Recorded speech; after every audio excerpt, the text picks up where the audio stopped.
Party CPI రాష్ట్ర వ్యాప్తంగా విద్యుత్ ఛార్జీలను తగ్గించాలని చెప్పి, స్మార్ట్ మీటర్లు బిగించవద్దని చెప్పి, సెకీ ఒప్పందాన్ని రద్దు చేయాలని చెప్పి ప్రధానంగా 3 డిమాండ్లతోటి రాష్ట్ర వ్యాప్తంగా కార్యక్రమం చేయడం జరుగుతుంది, నిరసన కార్యక్రమాలు చేయడం జరుగుతుంది.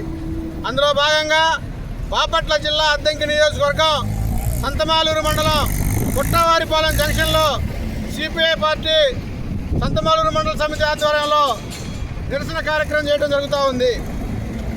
ప్రధానంగా ఎన్డీఏ కూటమి ఈ రాష్ట్రంలో అధికారంలోకి రాకముందు నారా చంద్రబాబు నాయుడు గారి ముద్దుల కొడుకు నారా లోకేష్ బాబు స్మార్ట్ మీటర్లు బిగిస్తే పగలగొట్టండి చెప్పి చెప్పారు.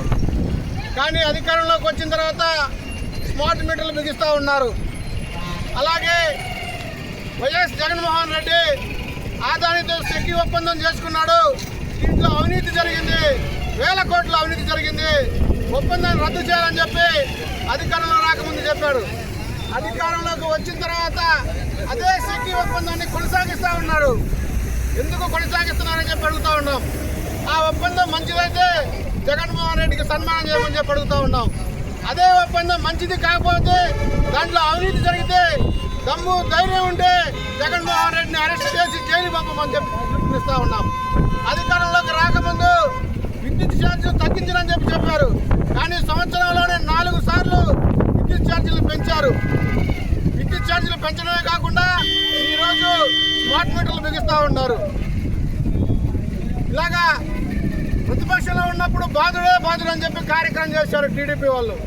ఈరోజు ప్రజల మీద బాధుడే బాధుడు కార్యక్రమానికి సంబంధించి ఎటువంటి నిర్ణయాలు తీసుకున్నారని చెప్పి అడుగుతూ ఉన్నాం. ఇలాగా అధికారంలోకి రాకముందు ఒక మాట, అధికారంలోకి వచ్చిన తర్వాత ఇంకొక మాట మాట్లాడి ఎన్డీఏ ప్రభుత్వాన్ని ప్రజలు చూస్తూ ఊరుకోరని చెప్పి, భవిష్యత్తులో తగిన గుణపాఠం చెప్తారని చెప్పి రాష్ట్రంలో ఉన్న ప్రభుత్వానికి, కేంద్రంలో ఉన్న ప్రభుత్వాలకి భారత కమ్యూనిస్ట్ పార్టీ సిపిఐగా హెచ్చరిస్తూ ఉన్నాం.